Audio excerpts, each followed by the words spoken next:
Hello my dear audience. ইংরেজির ক্ষেত্রে খুবই গুরুত্বপূর্ণ হলো শুদ্ধ উচ্চারণ। দি ভার্সেস দ্য। আজকে আমি এই বিষয় দুটি নিয়ে আলোচনা করব।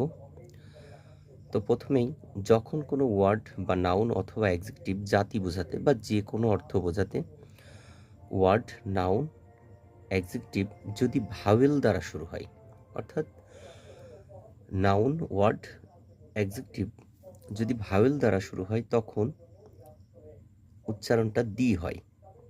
দি ব্যবহৃত হলে এর উচ্চারণ হয় দি।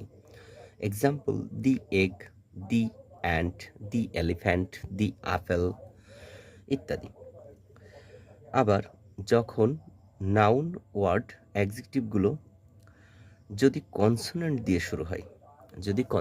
দিয়ে শুরু হয় তখন দি উচ্চারিত আর হয় না, তখন উচ্চারিত হয়ে যায় দা। দা উচ্চারণ হয়। Example: the place, the boy, the পর, দ্য গার্ল। অর্থাৎ আমাদের খুবই গুরুত্বপূর্ণ যে বিষয়টি মাথায় রাখতে হবে ইংলিশ পড়ার ক্ষেত্রে, শুদ্ধ উচ্চারণ দি এবং দা। আশা করি সকলেই বুঝতে পেরেছেন। Thank you.